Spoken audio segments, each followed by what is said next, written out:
world around me fails to inspire, and my soul craves beauty, I escape to Austria. From the postcard-perfect Hallstatt to vibrant, livable Vienna and the sophisticated allure of Salzburg, Austria is a masterpiece. When you're here, you don't just see beauty, you feel it deep down in your bones. And the food, don't get me started on the food. This is the Dream to Journey family, enjoying a few truly unforgettable weeks in Austria.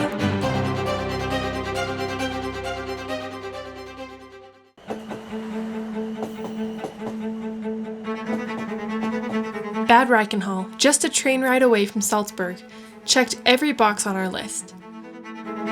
A charming, walkable, family-friendly town surrounded by nature with delicious restaurants and vibrant local tourism. I got a beef goulash. Kyle got some schnitzel. Looks amazing. It quickly earned a top spot on our list of favorite small towns. Salzburg, or the Rome of the North, is a city tucked between the Salzach River and the Festunsberg Mountain and translates to Salt Castle.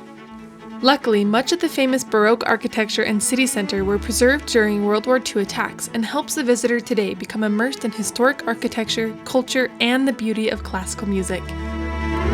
Mozart was famously born here in Salzburg in 1756, and even today you can still visit Mozart's Geburtshaus on the famous Getreidegasse. This narrow street in the heart of Salzburg's Old Town is lined with iconic ornate signs, a tradition carried over from the Middle Ages, so a scissors and cloth would have been a tailor. And even the golden arches themselves bends to the will of history with a matching historic sign. Exploring the rest of Salzburg, we stumble upon the start of a celebration.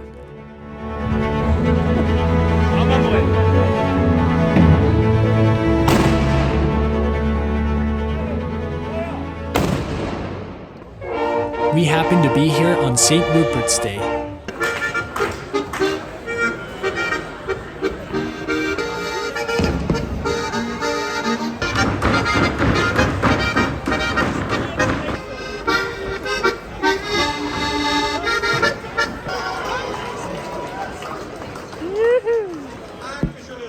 We're here in September, and all throughout parts of southern Germany and Austria, traditional festivals are coming together to celebrate. Can we do it again? Yeah, let's go again, huh?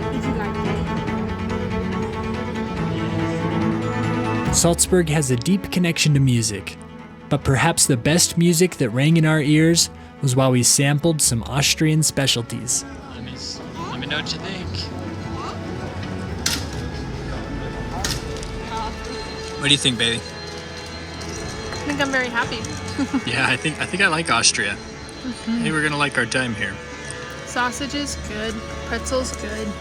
That's the main bulk of our meals here. It's all good. Oh, and chocolate too. Oh man.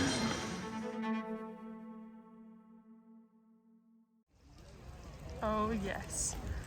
I love these markets. Bailey is so happy right now. I'm slightly less confused, but it'll still be a lot of fun. Rain doesn't stop the fun in Salzburg, especially during the St. Rupert's Festival. One of the most cherished landmarks is the Salzburger Dom, a beautiful cathedral showcasing Italian architecture and Austrian woodwork accents. Despite surviving fires and world wars, Santino Solari's designs have stood strong. A highlight? Discovering that the 14th century bronze baptismal font is where Mozart was baptized. We've just had the best time here in Salzburg today. It's nice and cold, so we're hanging out in here, staying warm, while Reese takes a nap. And us too. And us too. Yeah, we just took a little snooze, and we're gonna go check out the rest of this cathedral and probably head up to the fortress. So. On to one of the largest and attractive castles in Europe, the Hohensalzburg Castle.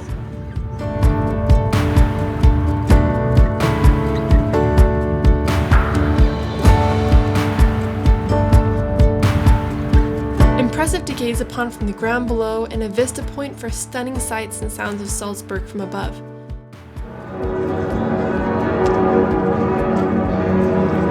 That is a lot of bells. We loved walking the castle grounds. Even on an overcast day, Salzburg's charms shine through. We wrapped up our castle visit with a stop in the Love Grotto for a kiss of everlasting love. Now, Daddy. Okay, here we go. Oh, lots of kisses, yes. Tonight, Kyle pulled a surprise and told Reese and I last night that we were to dress up nice today and to be prepared for dinner and a show unlike anything else. And so we're going to this restaurant over here called St. Peter's. And supposedly it's the oldest established restaurant in Europe. I think it says 806 over the door. 803? 803? 802. 802, so it's been around for a while. Charlemagne ate there, so. No big deal. No But biggie. everyone walking in is dressed much nicer than we are. And so we're taking baby wipes to our clothes, kind of spruce them up a little bit best we can.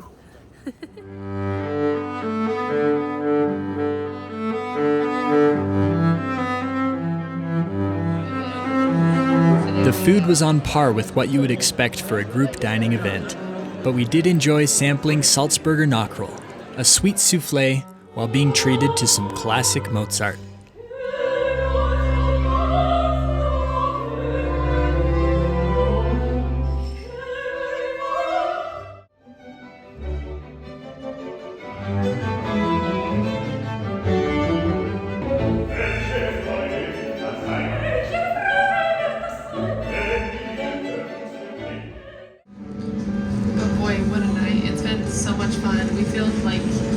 Salzburg gave us everything that it could today and more. Yeah, I agree. And now it's just taking a train home.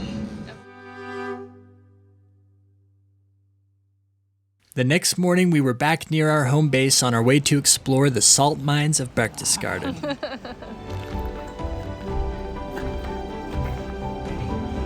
But first, it was time to suit up. Let's go mine some salt. These salt mines have been in operation for over 500 years.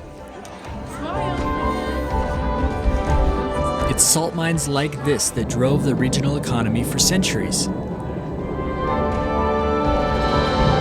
Now, hundreds of feet below the Earth's surface, we take our turns riding the wooden slides that the miners used to move between levels.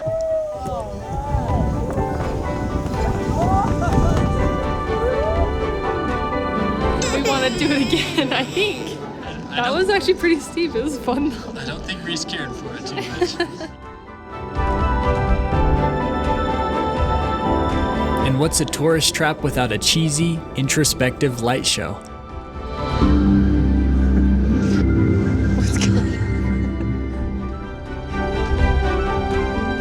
So tell me what you thought. Something else. Super cheesy, but a lot of fun. It was fun doing the little alpine slides. Lucy had a good time, and she behaved very well the entire time, so can't complain there. But it was just really new. It's kind of fun.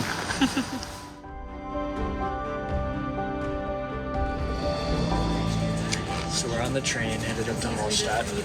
We decided last minute today to We had made this decision about 7 different times because we kept going back and forth. And the decision was we are not going to be able to do Hallstatt this trip. we decided that it was just going to be too much with Reese. It was a long trip to get there, but instead we've decided to fit it into our trip from Salzburg to Vienna. So here we are. It's been a busy day of tight train transfers, but here we are and we're making it, and it's going to be great. Hopefully. Hopefully. A traveler's true spirit is measured not by how smoothly their journey goes, but by how they embrace unexpected opportunities.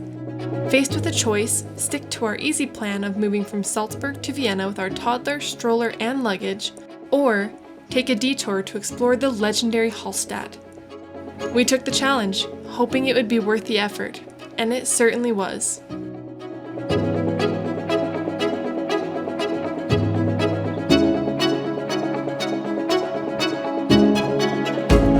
Hallstatt. Perched between lake and mountain, this town has been around for over 7,000 years and was a vital part of the salt trade route. Though there is much to see and do in and around Hallstatt, we had no agenda. We simply got lost wandering the streets. Here we go, Rizzy. Give me a cheese. The Austrians who have lived in these cozy streets take great pride in their town and its beauty. We watched swans swim in the shadows of time-tested chapels. We admired all the meticulously cared-for flower boxes and booths, but nothing could prepare us for the detailed care we would then see in Beinhaus.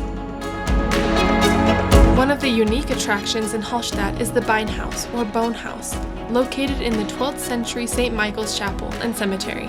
Due to limited space in the village's cemetery over the years, bones were exhumed after a few years and placed in the Beinhaus, where they were artistically arranged and even painted with the names of the deceased. It's an inspiring sight to see the village's long history of honoring their ancestors.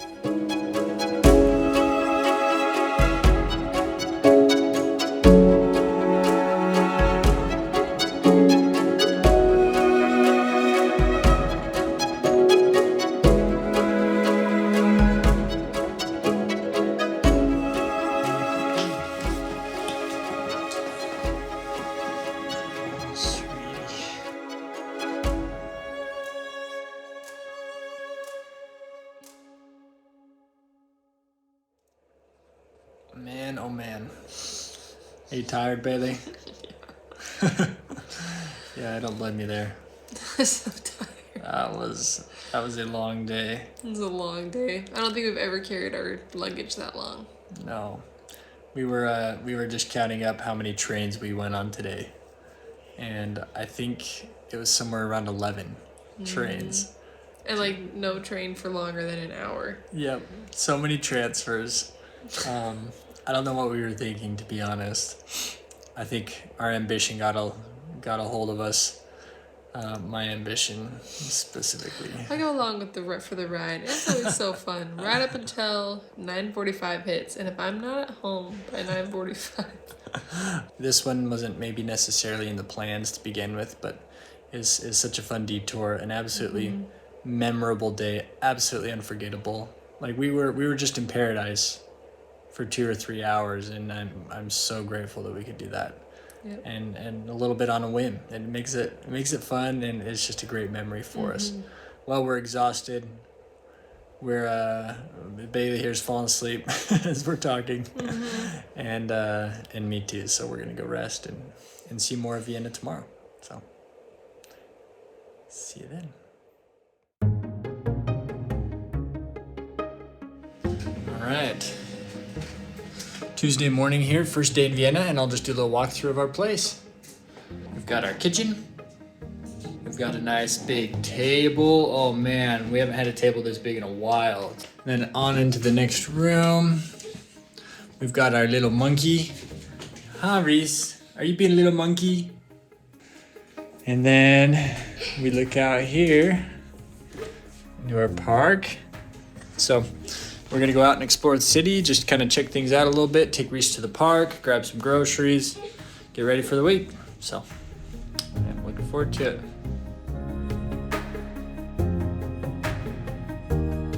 We're well outside the city center and enjoy having access to fresh produce at the local open-air street market.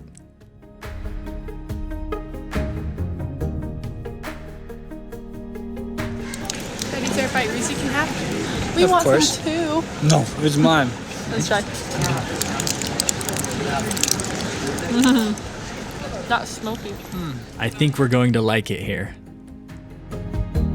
Now fully stocked for the week, we head into the city center for our first glimpse at Vienna. All right. What do we have for lunch today? We've got a grillwurst and a currywurst. So we got essentially sausage with curry And sausage with mustard with some bread. Should be a good little snack.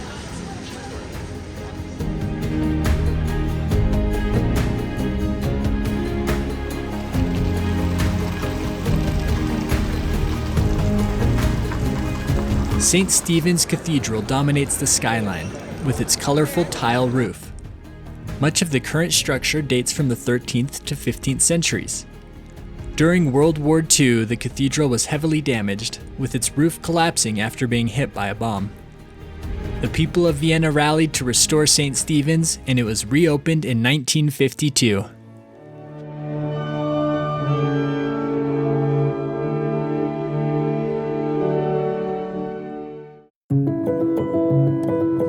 On our second day in Vienna, we spent more time exploring the historic center. We were deeply moved by a powerful memorial displaying thousands of individual names, victims of discrimination who ultimately lost their lives during World War II, with individuals' names etched around the circle representing a life lost during the Holocaust. The design is simple, but that's what makes it so impactful. When you stand there surrounded by these names, it really hits you. Each one was a person with a story, a life.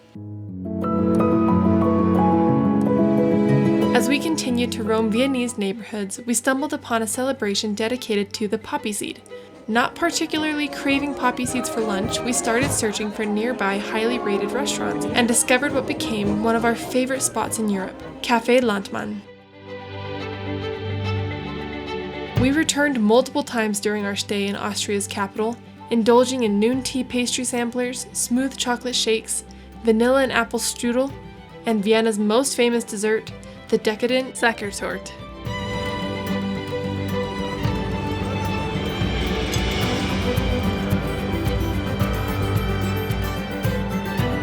Vienna has a special place in our daughter's heart as well. A visit to her first zoo, not to mention the oldest zoo in the world. The Tiergarten Schonbrunn Zoo was established in 1752. Giraffes are still housed in the same building they did when they first stepped foot in Austria in 1828. Reese could care less for some of these facts and fell in love with getting up close to these animals and their statues. Traveling often places you in moments where you feel very foreign, but shoulder to shoulder with other animal lovers, we all seem to be on the same page. This zoo is worth preserving as a World UNESCO site for all to enjoy. Oh. You want a rhino? Give your rhino a hug. Oh, that's so nice. Connected to the zoo is the Schonbrunn Palace, the former home of the long line of Austrian Habsburgs. Once we managed to get our stroller up the stairs, we tucked away our phones and simply enjoyed the experience. That was really cool. It was cool to see a palace that was lived in only about 100 years ago. Yeah. So relatively recently compared to things like Versailles that you see in Paris. Right. So it's cool to see the palace keep up with the different styles and architecture and everything over the years. Vienna continued to surprise us, offering endless opportunities for both us and our daughter to fall even more in love with Austria. The Imperial Treasury is a great place to take an even deeper dive into Habsburg opulence. The Habsburgs ruled Austria for over 6 centuries, from the late 13th century until the end of World War I in 1918. As one of Europe's most powerful dynasties, they governed not only Austria, but also vast regions of Central and Eastern Europe. The Austrian imperial crown, made in 1602, features intricate goldwork that symbolizes the Habsburgs' long reign over Austria. And my personal favorite, a unicorn's horn, or more likely, a narwhal tusk. We found ourselves feeling right at home here in Vienna. We especially enjoyed food from the various immigrant populations. After all, Vienna is a major hub for immigrants, with nearly 40% of its population born abroad. Clap, clap, clap. She likes it.